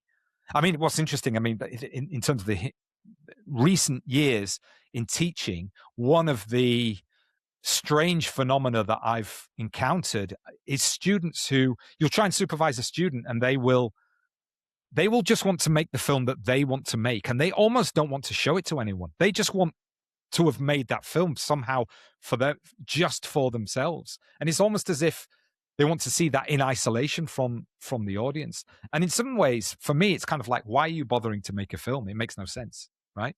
So Bakhtin kind of develops this idea of how do we understand this notion of the dialogue between the artwork and the critic. So always that sort of sense of there's other fields of voices in which a piece fits. And because of that, he talks about this idea of heteroglossia, that sense that there are varied textures of an individual voice, which is kind of like a really interesting sort of idea. So there's a sense, I think, that, you know, this idea that within your approach to a film is not going to be unified, right? Even though you might consider yourself a unified subject, but there may be internal contradictions, or there may be different layers to your understanding of a film that don't sit together kind of coherently. Okay. And I think what this gets to is that idea of trying to shape a fundamental, this is what this film means, or this is whether this film is good or bad, is a sort of fool's errand. And in some ways, this is kind of counter to that idea of trying to create a hierarchy of what is the best films, whether you're using something like Rotten Tomatoes or any kind of system for defining this is a good film or this is a bad film, right? And even like another example of that would be the star system. I'm giving this 4 stars. If there was anything of, you know, whatever it is, if there's anything more ridiculous than that, because it gives you no sense of that layered idea of what somebody's reaction to a film is. It totally negates the notion of heteroglossia. So anyway, that's something to look up in terms of back teens thinking that might be interesting. So in the context of film criticism, then, the form and perspectives through which film criticism is written comes out of various disciplines of thought. And this is going to take us towards the end now. And what's interesting about this is that they all have their own variations of what criticism is for. Okay, so I want to get away, and in this series I'm sort of talking about, I'll be utilizing a lot of these different environments as a kind of base way of prosecuting certain ideas or unpacking certain ideas. But I want to get away from the fact that criticism is just kind of reviewing. Okay, there are lots of different traditions and they overlap. So what I've tried to separate them out here and what's to come, but these things all overlap in different kinds of ways. Maybe that in your own writing, you'll be able to sort of think about the ways that these approaches to film definitely overlap with each other. So first of all, I want to talk about aesthetics. And this relates back to what I've just talked about. So film criticism inherits an awful lot from aesthetics, or what you might call the philosophy of art. So this is a tradition that links film criticism to older philosophical questions about beauty, form, pleasure, and artistic value. So all of that stuff that I've talked about up until now, I'm drawing out of the philosophy of art, right?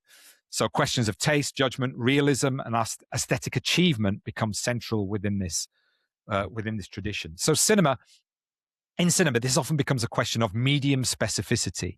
So what is it that film does that literature, theatre, painting, or photography cannot do?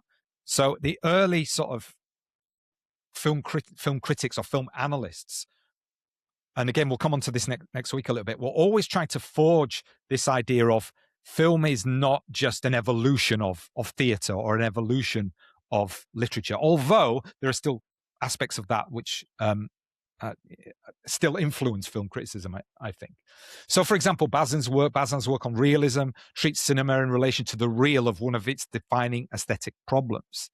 Yet, on the other hand, someone like Krakauer talks about the idea of formalism. And it goes back to that question I asked at the beginning. Is film fundamentally a realist form, or is it a formalist form? Is it something that we have to understand that there is a fundamental association to the notion of the real, right? Or is film a totally, even if you're calling something realist, a film realist, it's still constructed, right? So again, this is a dichotomy that is fundamental and comes out of this kind of tradition. Noel Cowell is another interesting film theorist who talks about this. He goes in a different direction. He brings film into broader notions of the philosophy of art, asking how moving images function as artworks. How do they produce emotion, and how do we evaluate them? But again, we talked about this. So it gives that vocabulary of value and beauty and all of those kinds of things. So the critical problem fundamentally is aesthetic criticism asks not only what does this film mean, but what kind of experience does it create, and why might that experience matter? What is its value? Sorry, I just realized got a sore throat here.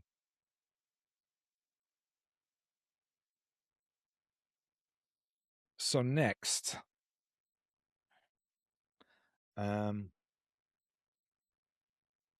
so the next kind of tradition I wanted to, I've gone one too far there. Let me go back. Oops. Oh, I've missed one out. Sorry, I've got those in the wrong order. So I wanted to go to literary criticism. So again, this is another tradition that is definitely informing film criticism. So it's this idea of criticism as interpretation, as close reading, as narrative analysis. So a huge amount of film writing is shaped by literary habits or literary processes of engagement, right? So we analyze theme, we analyze plot, we analyze metaphor and character and symbol and narrative structure. And of course, this is incredibly useful, especially when writing about story or adaptation or genre or particular types of meaning, right?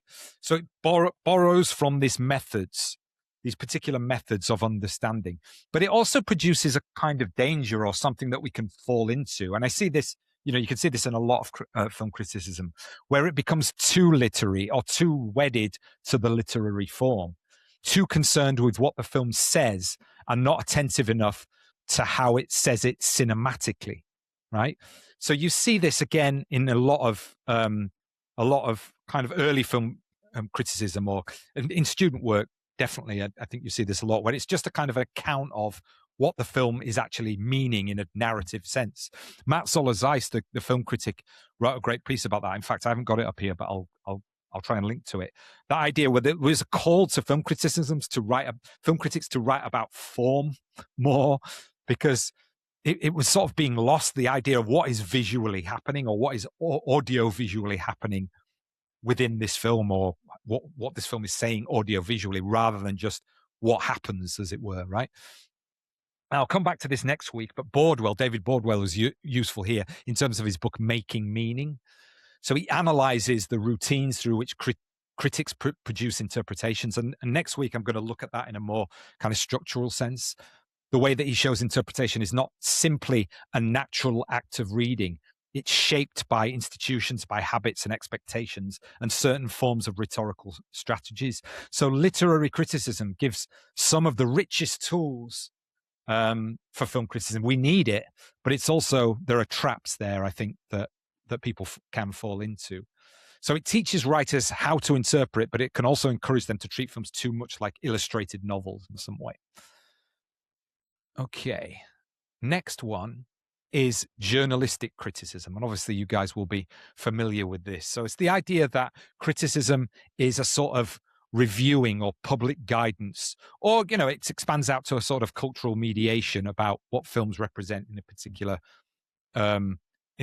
context, let's say. So journalistic criticism obviously focuses on reviewing new releases and informing audiences about what it is worth watching. And it's interesting because I've done a little bit of journalistic criticism, not an awful lot, and I really don't like doing it. I mean, apart from the fact that sort of going backward and forward to editors just to get a 300-word review correct, as it were, but the sort of development of that, and I think my experience as well in terms of doing journalistic reviewing is that it's wedded to the synopsis too much. People, that balance between telling the audience what happens in the film but not creating spoilers is fundamental to the traditional notion of the film review that you would see in publications like The Guardian or any other newspaper or magazine. And it's interesting to me, I think, that the idea of the review, particularly those that are written on Substack that I do read, are written much more with the acknowledgement that the person is expected to have seen the film. So I think there's been a sea change in the idea of what a review is supposed to do with the advent of the internet and with the sort of democratization of opinion, if you can call it that. And I think that there's, when it comes traditionally to the idea of journalistic criticism, there's a level of accessibility. There isn't the jargon that might be included in more philosophical types of criticism, of course.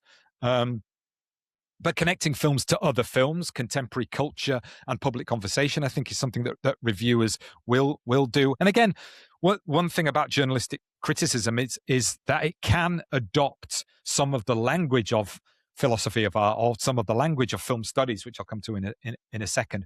But it tends to reduce it a little bit and oversimplify it in its worst cases. I mean, the key one, I think, is something like a concept like the male gaze or autorism, auteur theory, something like that. Those things are used very offhand, as if they don't need defining or they don't need unpacking, because at journalistic criticism, you haven't got the time or the space or the inclination to do that. But they become then a shorthand rather than unpacking what they actually mean. And maybe we'll get into some of those core areas later on in the course. Definitely with the male gaze and Laura Mulvey, I think it'd be good to sort of use that as an apposite example of what is actually being said within that form of criticism.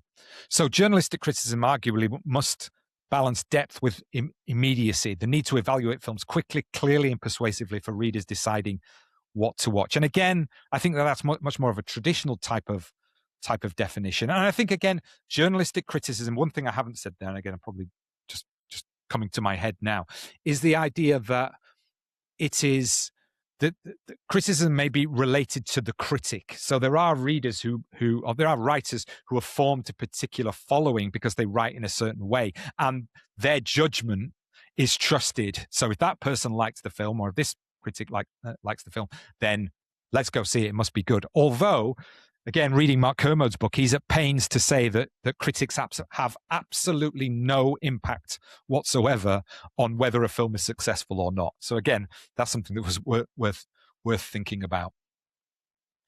Now, film theory. So this asks criticism to take cinema seriously as a phenomenon. And again, it's not that journalistic critics don't take films seriously, but again, I'm going back to the kind of emergence of what film theory was trying to do. At the time, films were not seen on the same level as theatre and literature. So the emergence of a theoretical approach was or the emergence of trying to create theoretical approaches to the understanding of film was what the aim of that generally was to try to elevate them so that they could be seen on a par with these other art forms, right? So, I mean, you might say now, well, of course, everybody who writes about films takes it seriously. But again, I don't think that was the case when it comes to the development of film theory, of the early periods of film, and then the development of the film theory was to do that.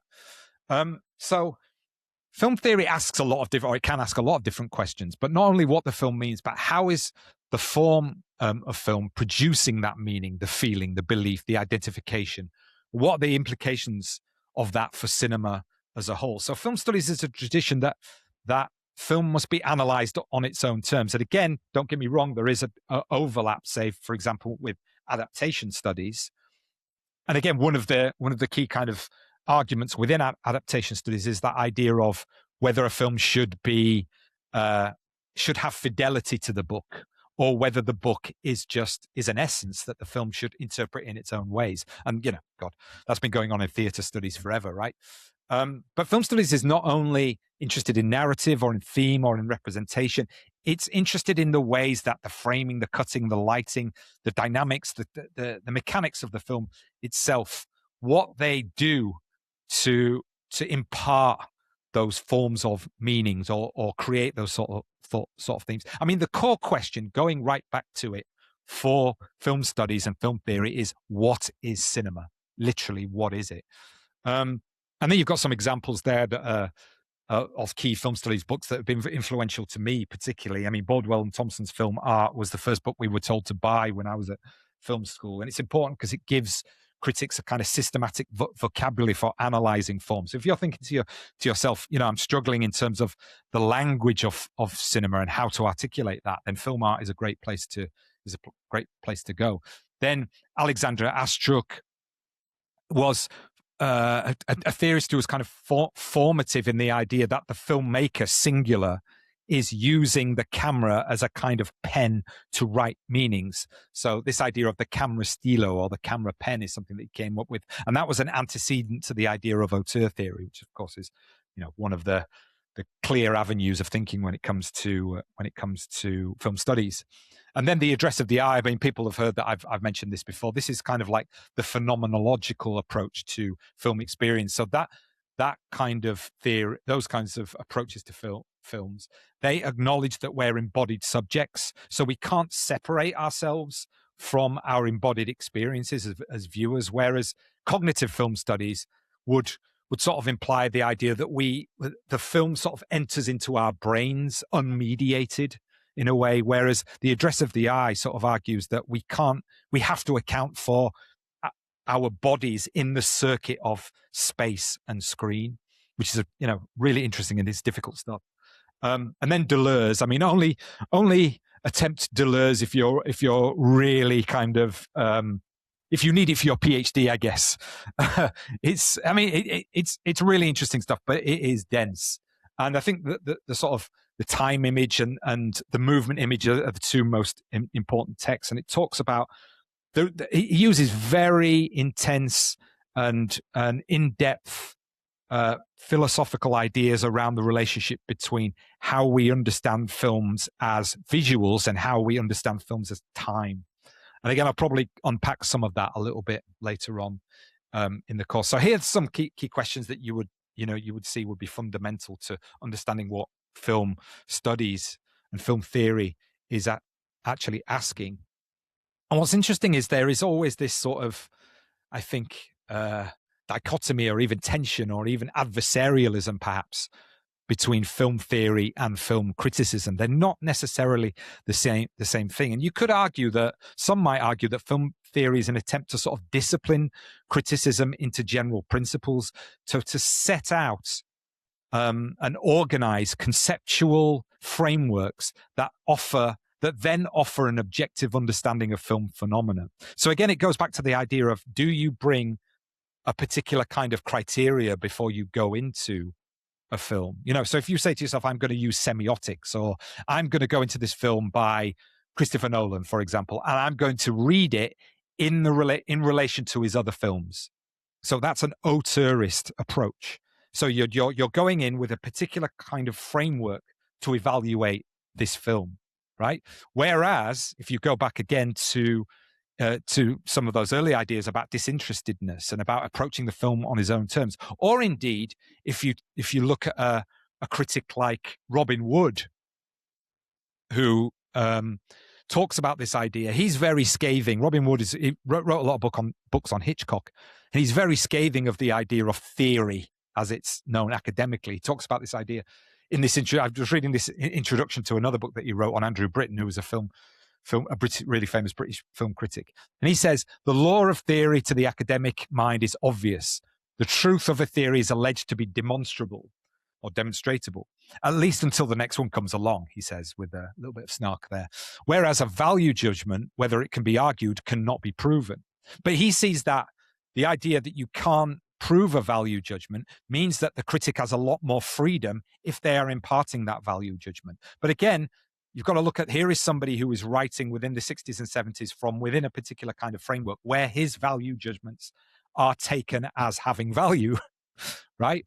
So it's interesting to see that in a sense where that tension between the idea of a theory, which comes with a particular set of principles already intact, whereas I think that what Wood is saying is that actually the freedom should be there to be able to make those value judgments, and we shouldn't reject that. That's the important part of criticism, I think he's saying. So he goes on, mastering the theory requires a certain kind of intelligence, but a kind that does not demand a personal and concentrated application. So I think what he's getting into is he's arguing that theory removes that sense of the self. What did I feel when it comes to this film? What was my emotional response? And even an intellectual response is not something that should be disciplined by theory. Okay, so it's interesting that he sort of elides emotionality and intellectuality, but separates that off from coming with a predisposed notion of theory attached to it. But again, like I said, I think it's really interesting that many film critics deploy the language of theory in many different kinds of ways. Then I think a more contemporary, again, this is moving on from film studies came into being in around the 60s, 70s, and 80s, really as a discipline. And then sort of around that time as well, there was a sort of offshoot when it comes to another type of arena of thinking.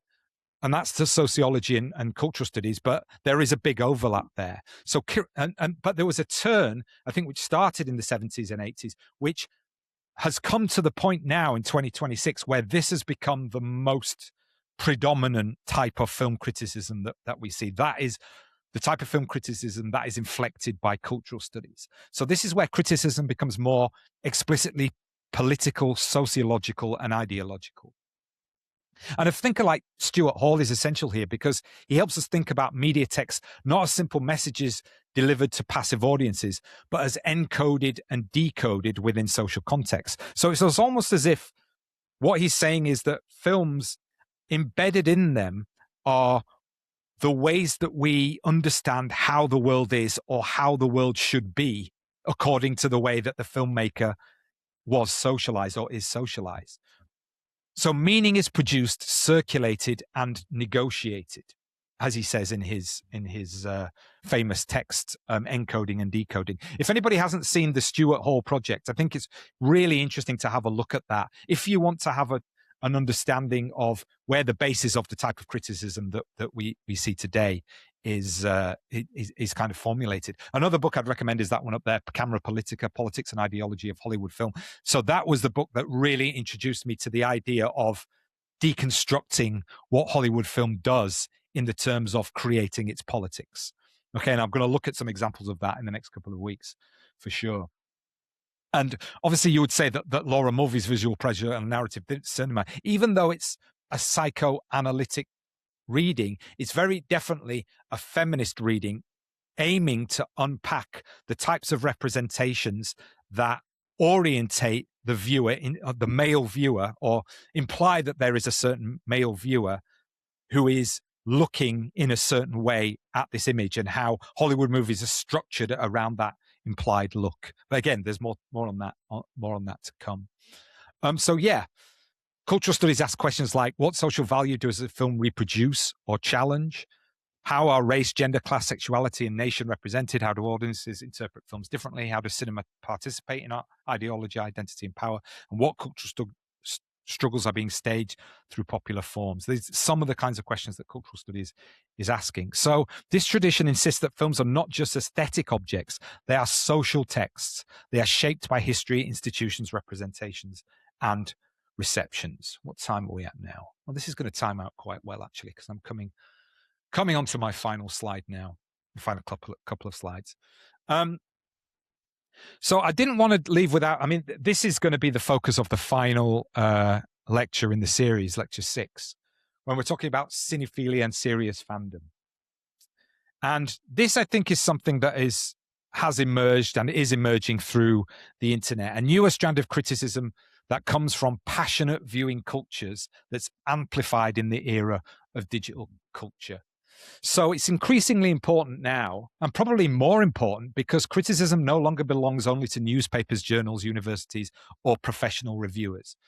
So cinephilia has always had its own forms of seriousness. So there's been, the idea of the cineast or the cinephile was always kind of like that professional appreciator without being professionally paid for that. And it's always had its own form of seriousness, I think. When you're talking about the ways that has been produced within culture. And I talked about Girish Shambhu's book, The New Cinephilia, which was written back in 2015 or so. And it's useful for talking about this sort of digital turn where cinephilia has expanded and become networked and more diverse and more politically alert. And Henry Jenkins' work is a key part of that as well in terms of the language of fan studies. So textual poachers, as he writes, are not just fans or passive consumers. They are actively interpreters, but users, appropriators, remakers, recirculators of the films and the cultural text that they're interested in. So this matters for film criticism because serious fandom has to be seen as more than an enthusiasm. It becomes a kind of practice of knowledge, a practice of building a community, and a practice of cultural production.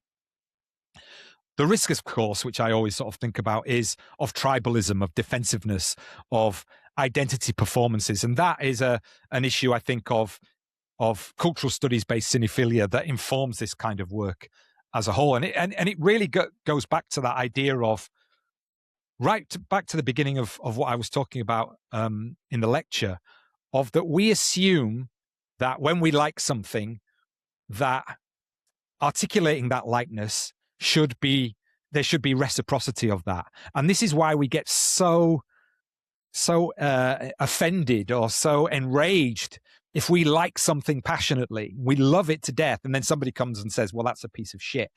Right? That's always happened. But now with the internet, that has been hyper realized, right? And it's got to the point within the sort of, if you place that within the sort of wider polemics of the internet, it's not just that I disagree with you, it's that you're fundamentally wrong. You don't know anything. I hate you and I want you to die. It's kind of the slippery slope that gets to into our polemics. So I think it's interesting for me anyway. I'm always trying to not fall into, thinking about how do you not fall into that trap, but then also have clear views about what you want to say about something. This is something that critics are always kind of negotiating today, I think. So the critical problem, to sum up, cinephilia and fandom challenge the old division between critic and audience.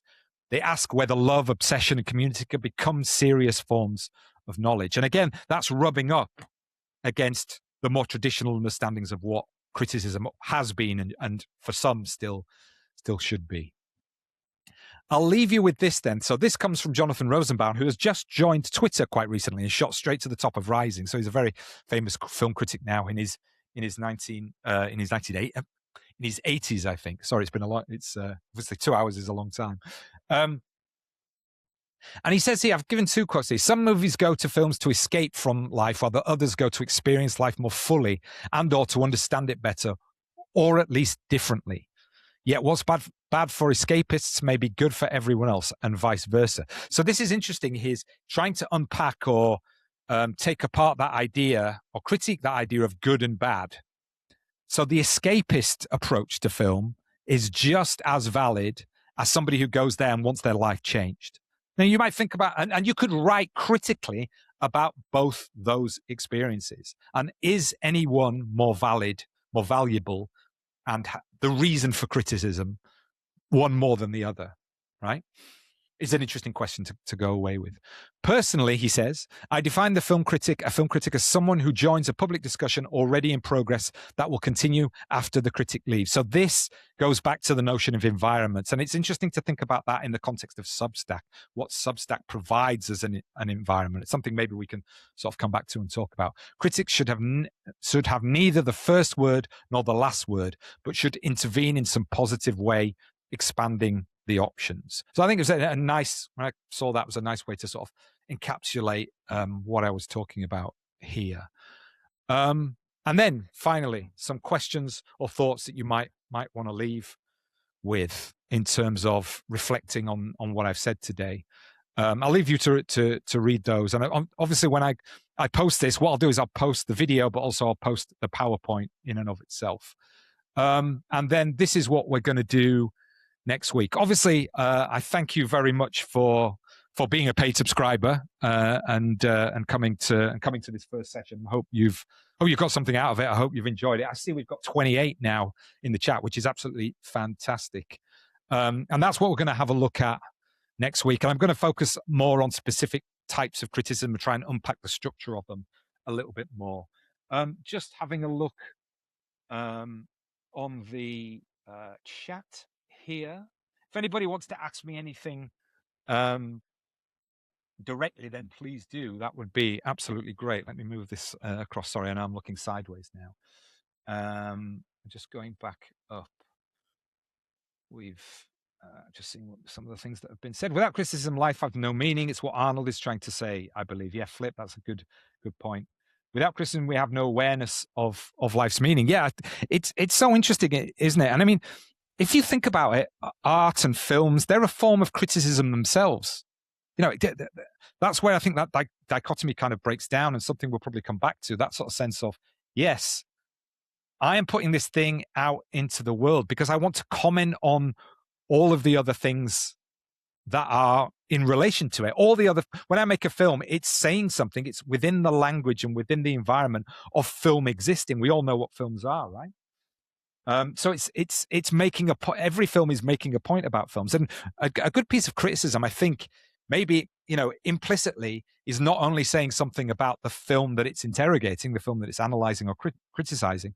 It's saying something about cinema more broadly, you could argue.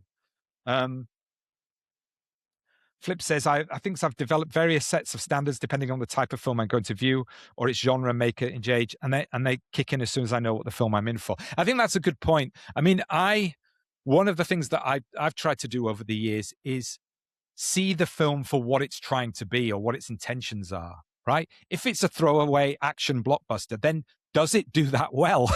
Is it a good throwaway action blockbuster? I mean, this is one of the ways I get into the critiques about, you know, blockbusters today, where the expectation is that you go in and you already have a predisposed knowledge of a load of other things in order to be able to understand this thing in front of you. That's my problem. It's the machinery and the formulaic kind of construction structure of the expectations of the viewer within blockbusters. I have nothing. I love blockbusters, but again, you know, it's.